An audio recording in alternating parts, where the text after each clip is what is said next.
I just like Russian.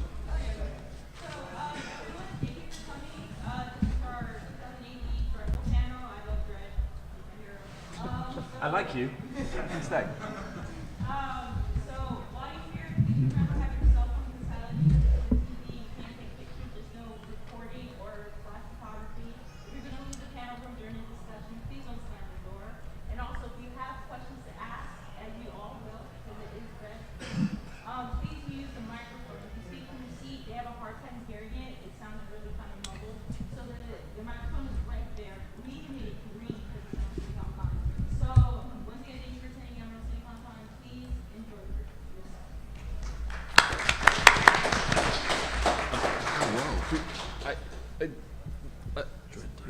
I've plugged it in. Does it? Believe you, we will make it. We have the technology. Okay. I like that kind of logic. Is the projector turned on? How are you?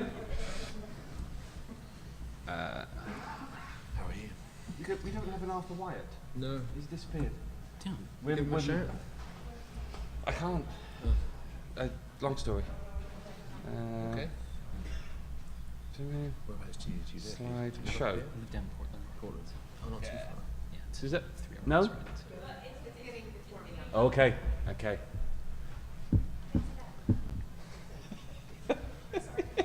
I heard you. Are you staying in the States? Just for this weekend. No, Yeah. no, stop doing that. It's actually not too bad because it's like then, it's 4 nights, I guess, and then I go home without too much kind of disruption and jet lag. It's sort of the hope. Yeah. It's in. Don't make me cry. I put it in the thing, and the thing. Okay, you just went for so you really do your I don't know the back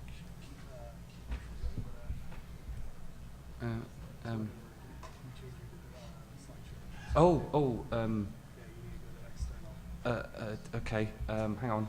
Sorry, people. I realise that you are waiting for the incompetent idiot at the front to work out what he's doing.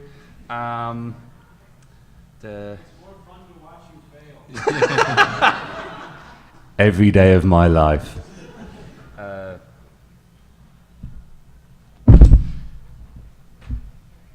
No, don't put it away. Don't give up.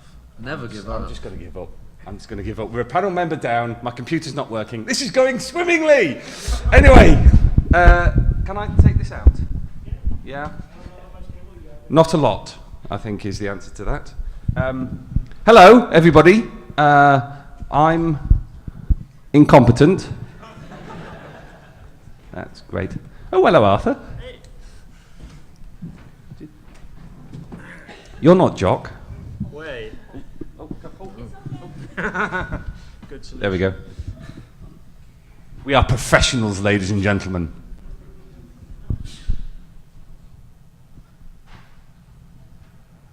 So, Yeah. So how are you guys?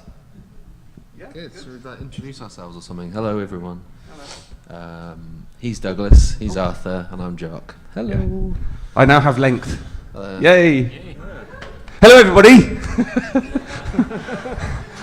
Thank you. Woo. Welcome to the another classic 2000 AD panel. My name is Mike Molcher. I am the PR guy for 2000 AD, and we have an absolutely stellar lineup of guests on this panel for you today. Before we begin, I need to ask you a few questions. First off, how many of you read 2000 AD on a regular basis? Raise your hands. Hey. That's not bad. That's not bad. How many of you read the Dredd tie-in comic book Underbelly? That's a lot better. How many of you have seen the Dredd movie? How many of you have seen the Dredd movie multiple times? Yes, okay, thank you. So part of the reason why we do these panels is not just to obviously entertain you and to enlighten you about what we're doing with 2000 AD, but also to kind of make you hopefully cheerleaders for 2000 AD. Not just encourage you to read it, but to spread the word and to get your friends and the people that you know to try the galaxy's greatest comic. So in order to be a cheerleader, you need to practice. So we're going to practice, okay? I'm going to give the shout, and you give the holler back, yeah?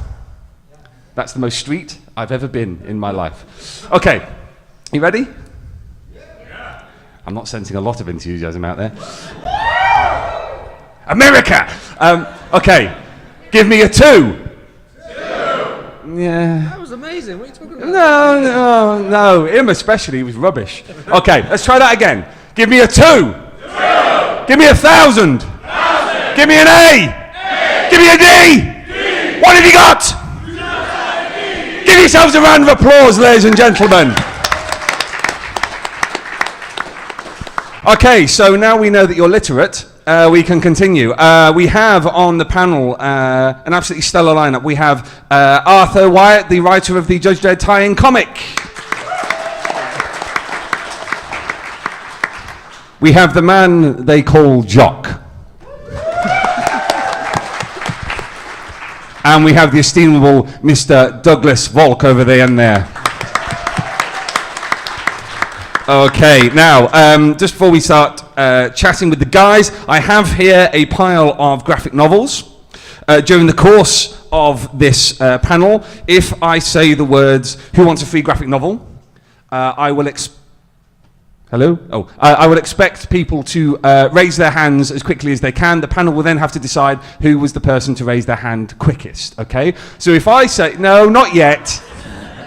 You did say free graphic novel just then. Yeah, technically. You did tell. Oh, shut up. It wasn't the entire phrase.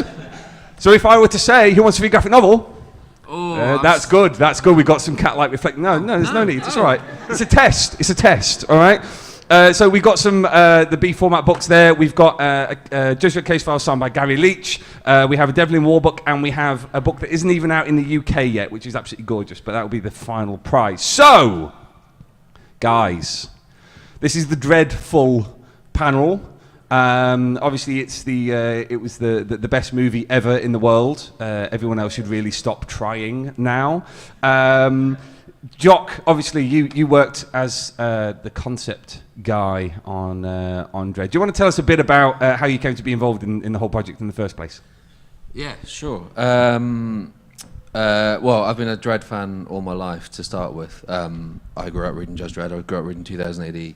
And I've been lucky enough to work on a few films and drawn a few comics. And I was working on some concept art for an adaptation of Frank Herbert's Dune when I heard that the Dredd movie had been greenlit. And I did like 3 pieces of art just for fun, for myself. And I put one of them online.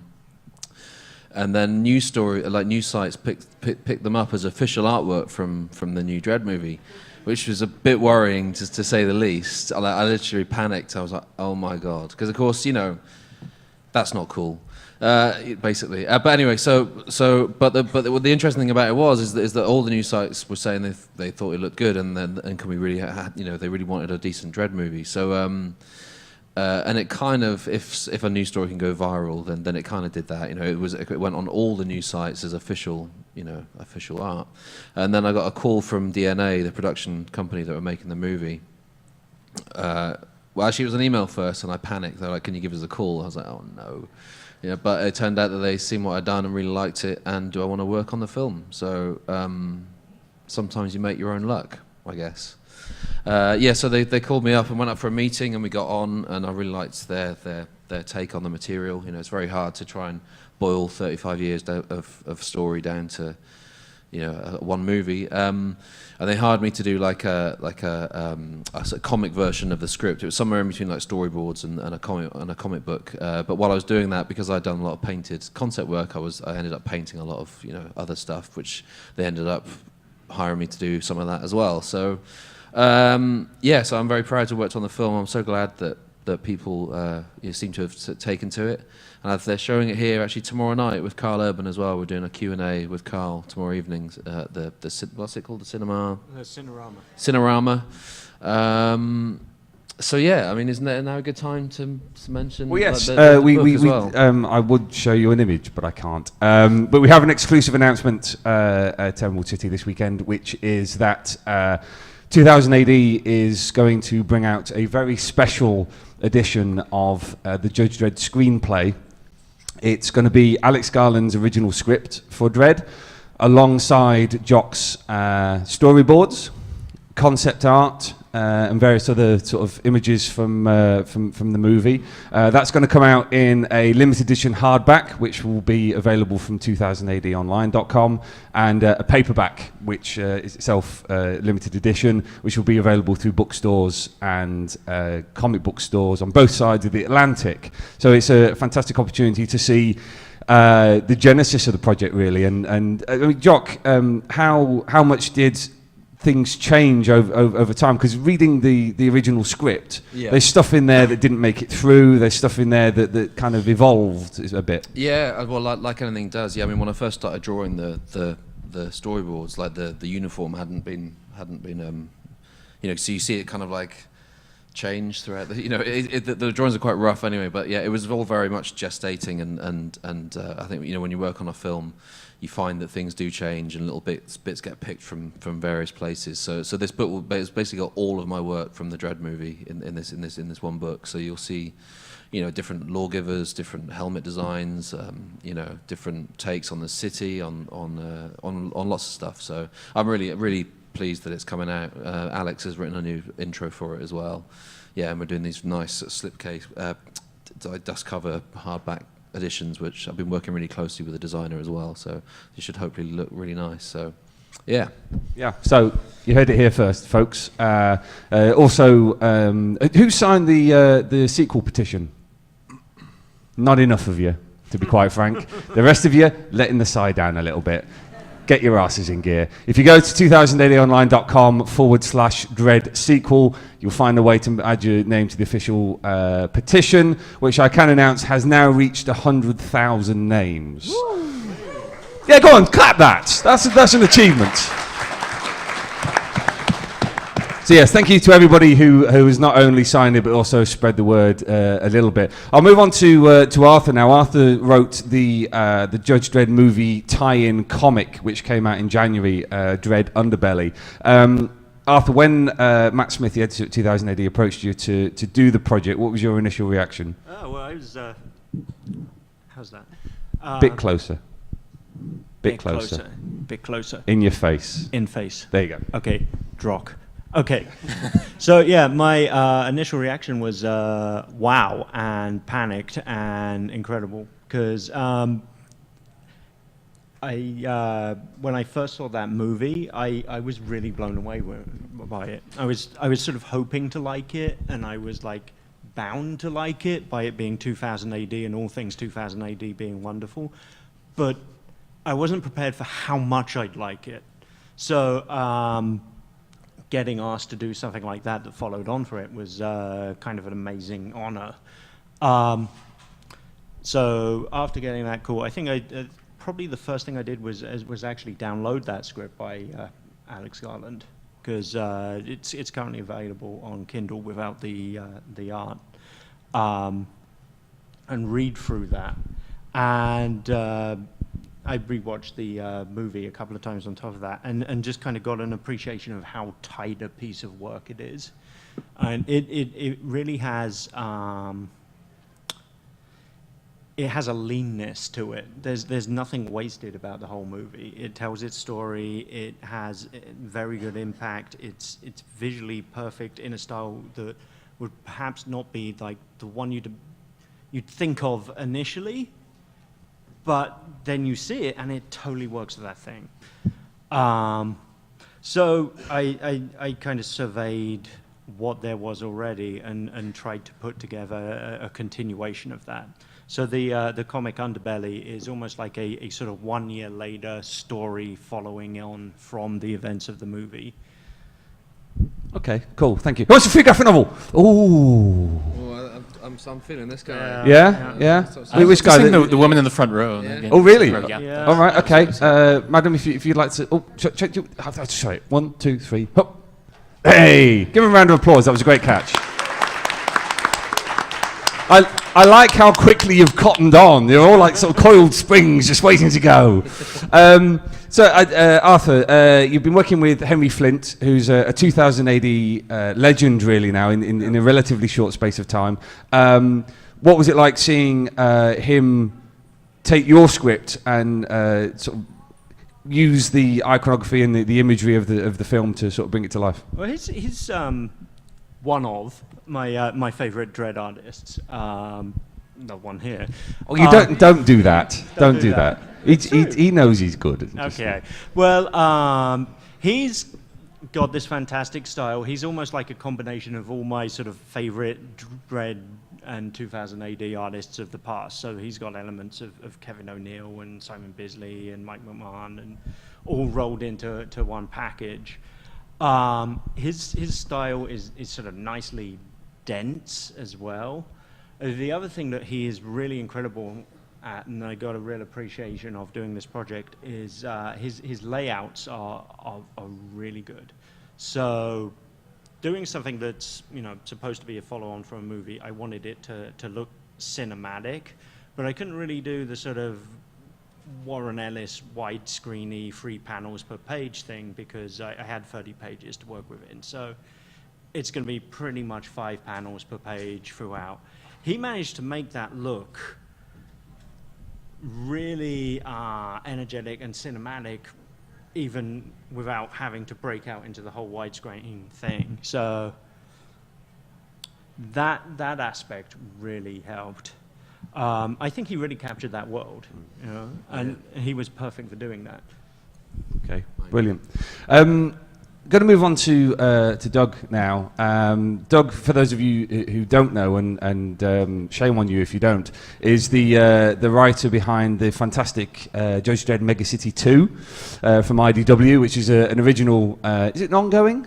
5-issue miniseries. 5-issue miniseries, which sees Dredd come to the west coast of America, because of course Mega City 1 is the east coast, with some wonderful artwork from Ulysses Farinas.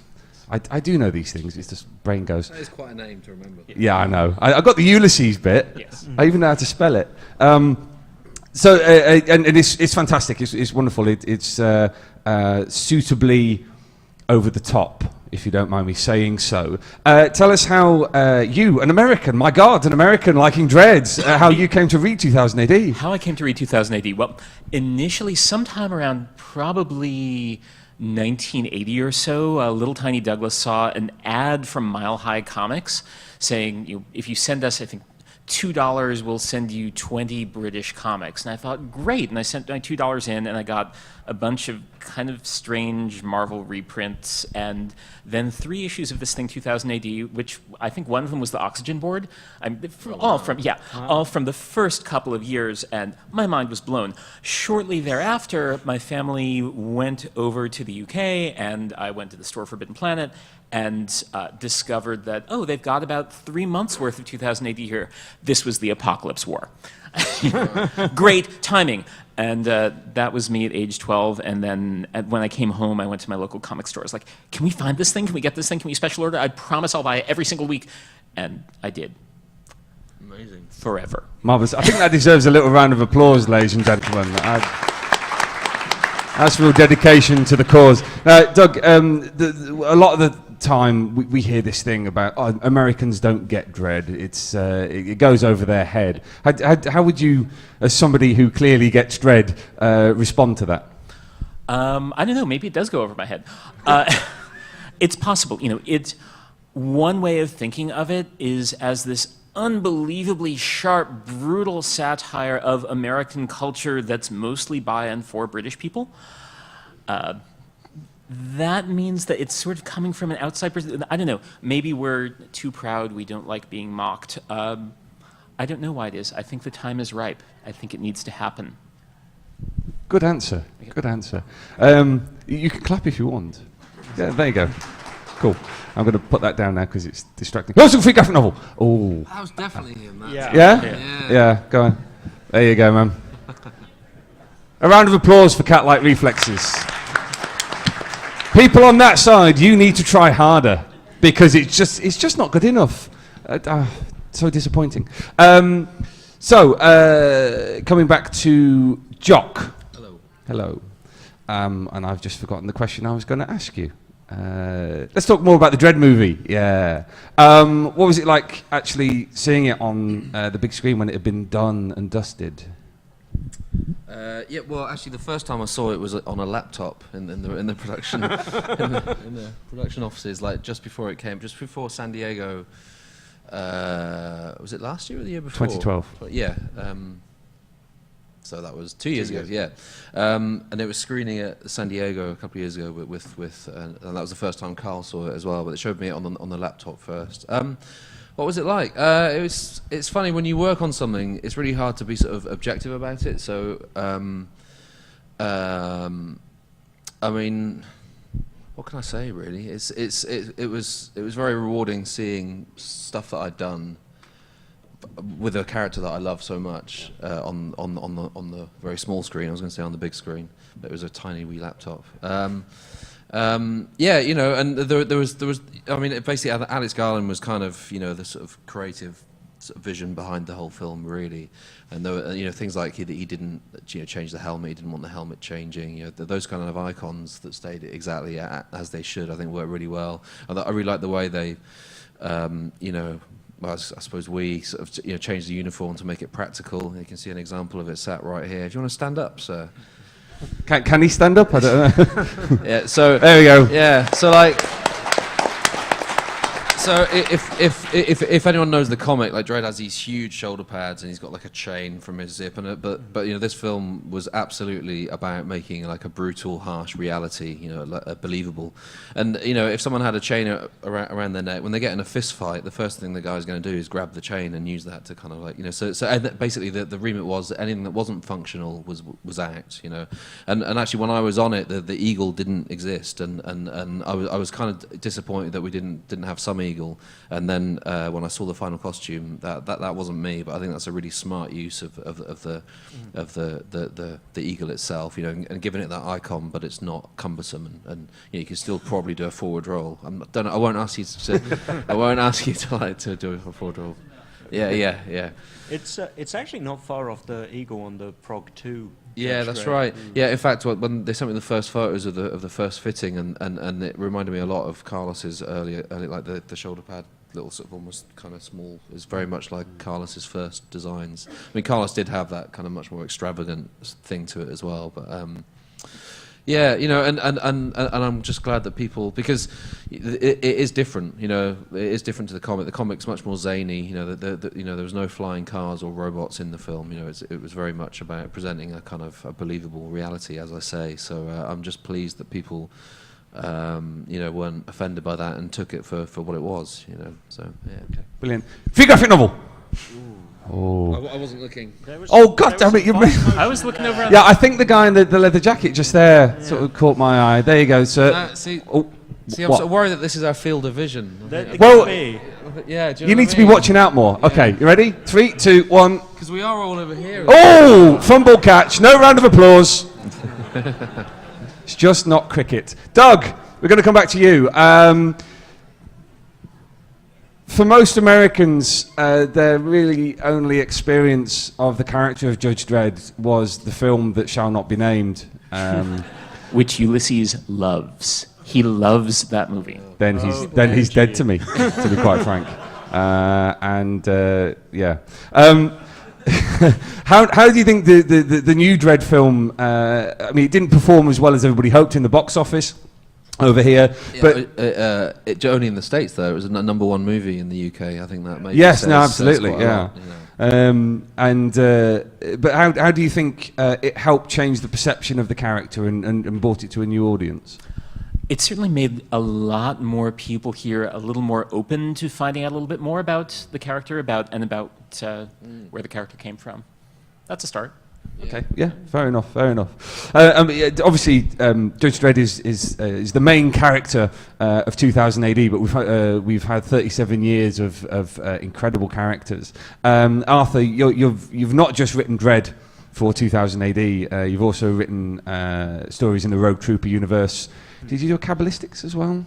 No. I talked about doing a sort of spin-off with Gordon for a bit, and that project never really happened. All right. Okay. Well, let's not. I actually have on one that then. question. Who here is not totally clear on what 2000 AD is? Yeah, that's a good question. Oh yeah, nice. That's good.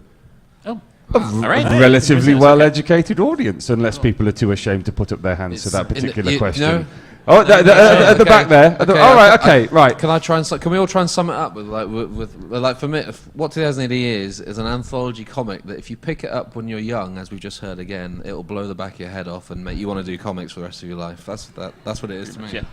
Basically, it will give you some kind of mental delusion that this is a path in life worth taking. Poverty and delusion follow. No, it's the last remaining great British comic book that isn't directly for kids. We have the Beano and the Dandy, but 2008 Phoenix. is outlasted. Sorry? And the Phoenix.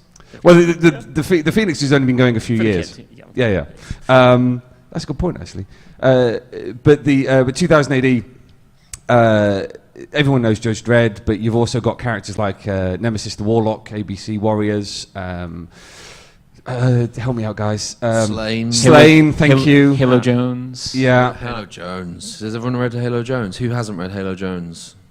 Shame on you. We've You got have copies at best- the booth. You have a treat in store. Yeah, Halo Jones is Treat. arguably the best thing 2000 AD have published, and it was written by Alan Moore. I don't know whether anyone's heard of Alan Moore, but it's wonderful. Go and check it out if you can. Yeah, it's probably my favorite Alan Moore book. It's really good. It made me cry as a 13-year-old.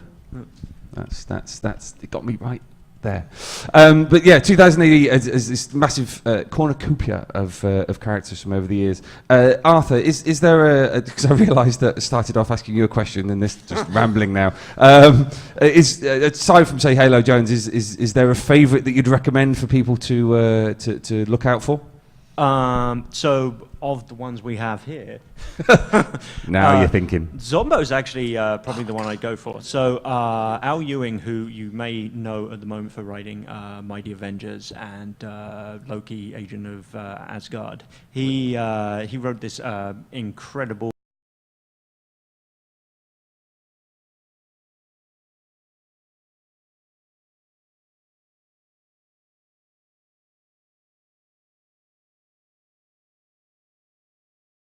has strange, insane adventures in a world drawn by Henry Flint, artist of Underworld, Underbelly. Yeah. Your comic Underbelly. My comic. Yes. Yeah. Who really pulls out the stops on that one and draws this just insane world.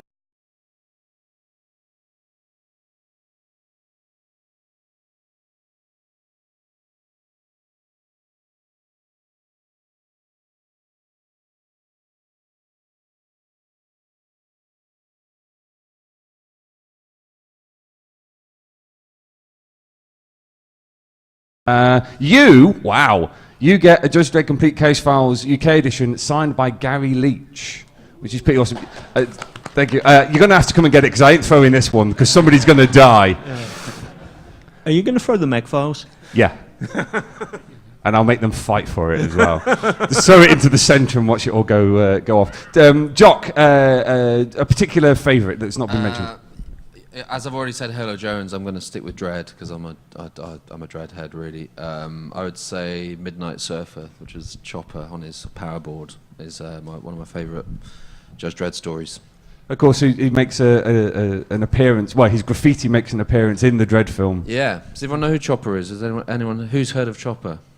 Yeah, pretty good. So Chopper is it's like it's a secondary character, I guess, in Judge Dredd. But if you look in the movie, he started off as a scrawler, which is like a graffiti artist, and he used to put his name with a smiley face. And in the movie, there's like Chopper graffiti. So, and I actually did a bit of concept work art with Chopper as well. That was which was going to be the opening of the second movie. Don't make me cry. I want to see a Chopper movie so badly. Doug, is there a particular favourite that's not been mentioned from 2000? Particular favorite of recent material, I would say I love Savage. Savage is incredible and dark and powerful and insanely clever. And actually, the first book's worth was drawn by Charlie Adlard, who's now best known for drawing The Walking Dead. But it's a story about being in the resistance after the resistance has failed. I think that's a good way of putting it. Yeah, it's originally when 2080 began, there was a story called it was Invasion, wasn't it? Yes. With a character called Bill Savage, who was a Cockney with a shotgun. He was a lorry driver, wasn't? What do you call lorries over here? Trucks. Trucks. There was a truck driver, and Britain was invaded by the Volgans, who were Russians. thinly disguised Russians, and he took the entire Volgan army on with a shotgun and had larks and adventures. And Pat Mills, who not only was the creator of 2000 AD, but also wrote a lot of the early Invasion stuff, resurrected the character a few years ago, and it really is an insightful kind of satirical. Darkly satirical take on the whole Very thing. darkly. It brings in elements of kind of the surveillance state. It brings in elements of the invasion of Iraq and Afghanistan. It's intensely political, and that's a good call. I personally, and for purely marketing purposes, would highlight Brass Sun. Now, those of you who haven't read any recent 2000 AD, Brass Sun is by Ian Edgington, who is currently writing Hinterkind for Vertigo, and it's drawn by Ian Culbard, who did a H.P. Lovecraft adaptation a little while ago, and also did the New Dead Wardians with Dan Abnett. Brass Sun, who knows what an orrery is? Yeah, you know, there's those big sort of solar system things where you wind them up and the planets all rotate around the sun. Yeah, we've all seen them. Imagine one of those, but life-size. So it is a clockwork solar system where all the planets are the right size and it just kind of evolves. But the cog sun is winding down. And you've got Ren, who's this young girl whose father is a scientist in a world where scientists are treated like heretics because they all think that, you know, you pray to the sun and it will suddenly reignite. Her grandfather is executed, but not before he sends her on a quest to find the pieces of the puzzle that will restart the sun and stop all the worlds freezing. And it is some of the most inventive, interesting, evocative science fiction you will ever read. I mean, you know, it's exactly the kind of thing that 2000 AD excels at. Ian Culbard's art is breathtaking.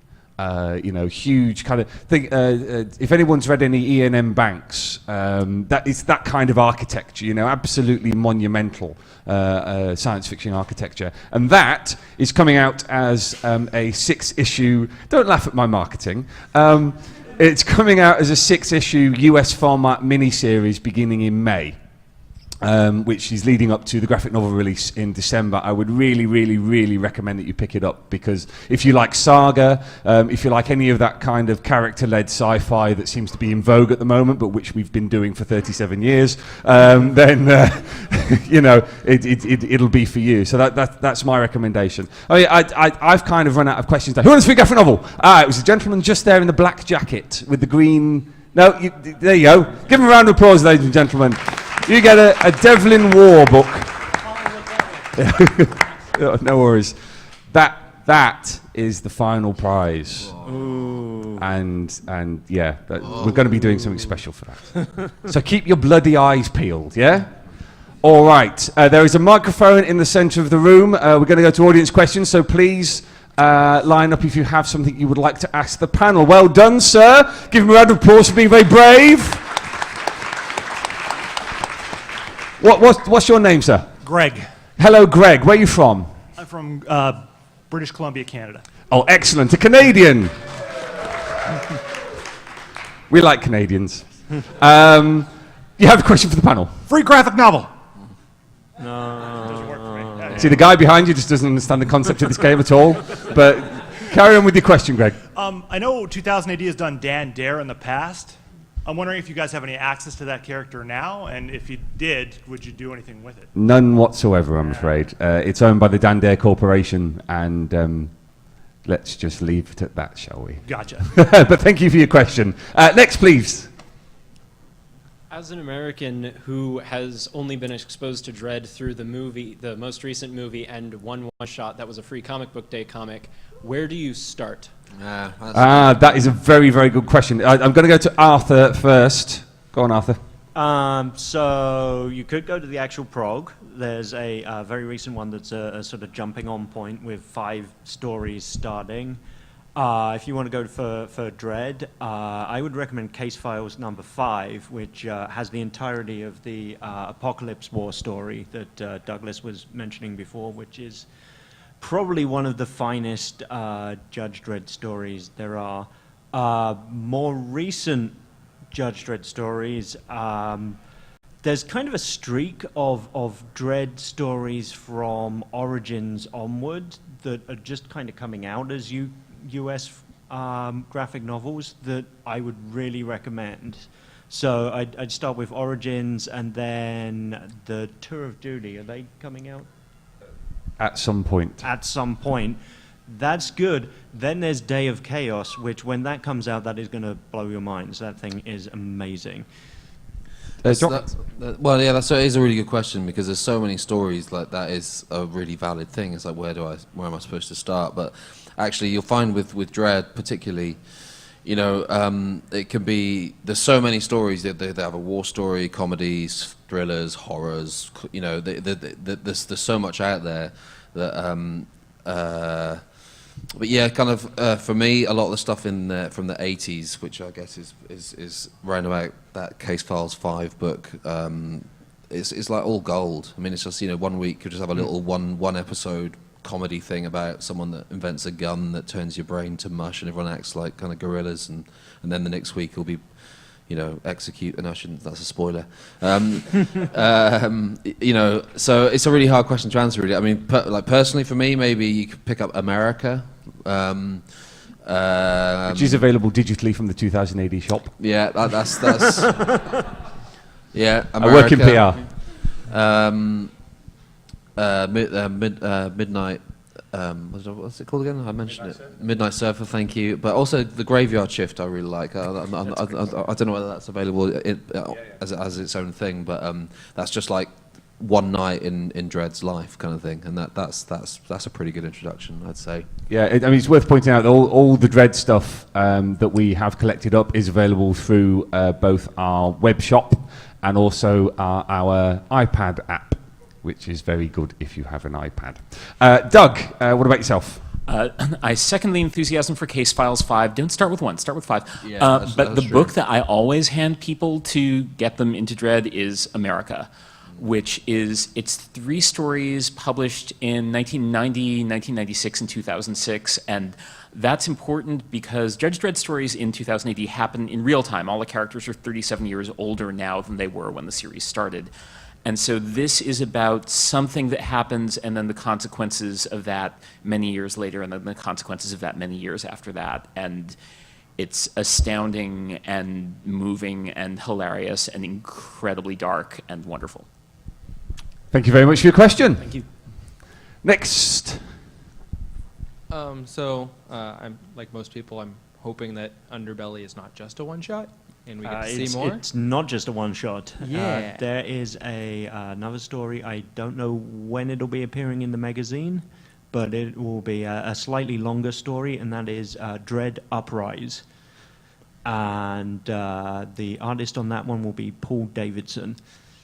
Who I think has done some X-Men. He may have done some X-Men. He did a Judge Dredd story with me recently in the magazine that's a non-movie Dredd that he did a really nice job on. It's got some Lovecraftian critters in it that he really did a great job drawing.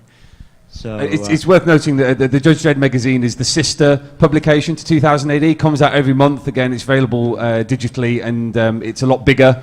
And you get a whopping great big graphic novel reprint with it, which is a story from the vaults, as it were. So yeah, I think Uprise is due to start this year in the magazine, but then we plan to collect it in a US format and put it out.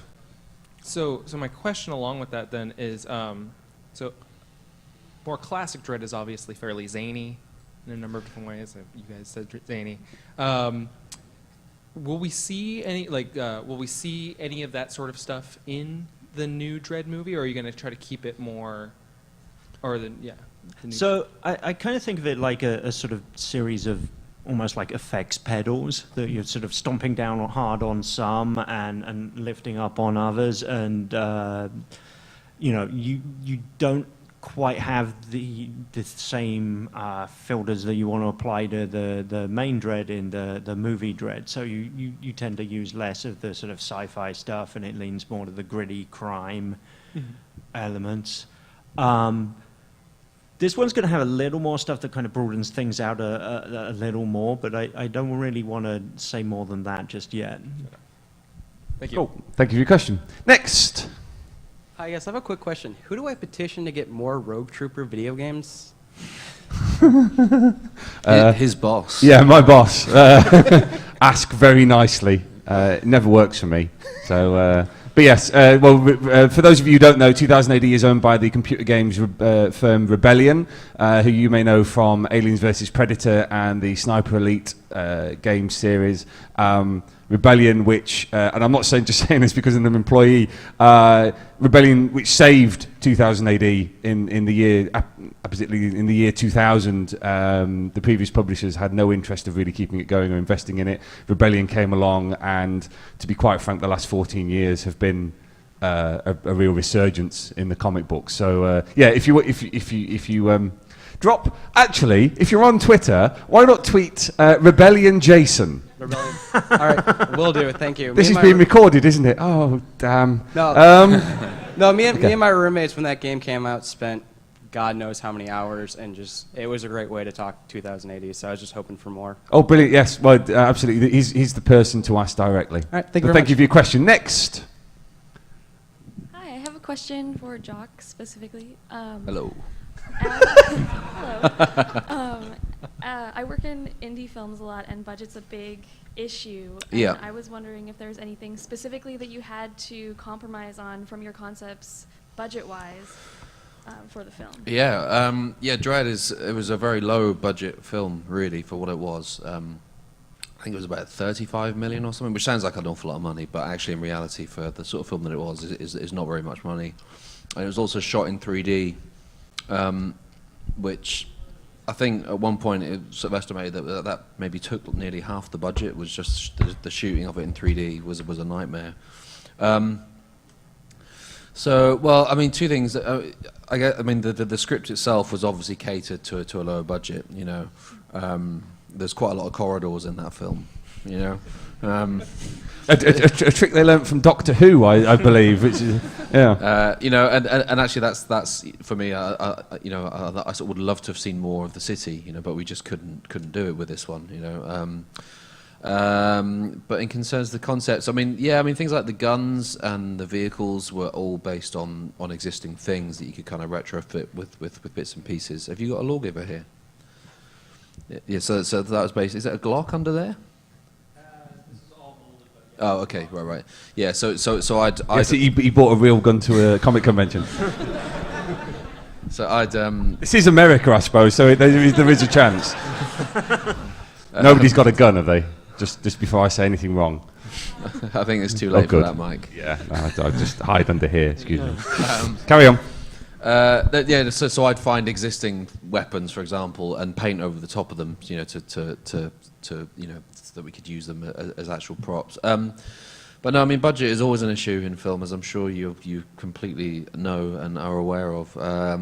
It's about kind of pushing against your limits. If you've got a small amount, what can you do with that, rather than feeling limited by it. It's just I think we tried to create a film which was manageable within the budget that was available. So. I hope that answers your question to Can some I have degree. a branch-off question? Yeah, you can ask anything. Did you find any creative fixes, specifically in costumes, because that's what I do, but... Oh, is it? Right, yeah. The costume... it has to go to the costume designer, really, he did an amazing job. I guess one of the things is that it is slightly off the shelf, rather than creating and sculpting kind of, hero costumes and stuff. It has got that element to it, but I think there's, it's just leathers underneath. It's finding stuff that exists is obviously a far more kind of manageable, route than creating a brand new costume.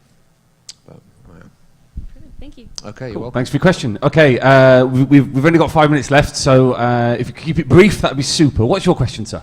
My name's David, and I would just like to ask, because I find it fascinating that Dredd has been such a finely balanced character over its wide range of tones. Like right now we have Underbelly, and then we have Vegas City 2, which are really different in tone. As creators, how do you think you balance a character like that that's just...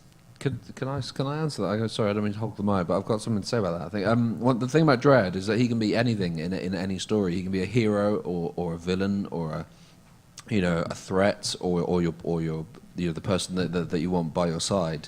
So I'd say he's actually very malleable, and you can tell lots of different stories around him. But I'll let you guys. He's a great catalyst. You can use him for just about anything. Like, you just put him in there, and you can make anything happen. That's great. Yeah, I mean, I think that's the sign of a great character is many types of storytelling are valid around them. So the Mega City 2 stuff is just as valid as the Underbelly stuff, and is just as valid as the prog Judge Dredd. So, which itself has sort of spanned stories about simps through to like horrible plagues destroying everything. So Dredd himself remains remarkably consistent at the core of that. I think he's always like this grumpy, stoic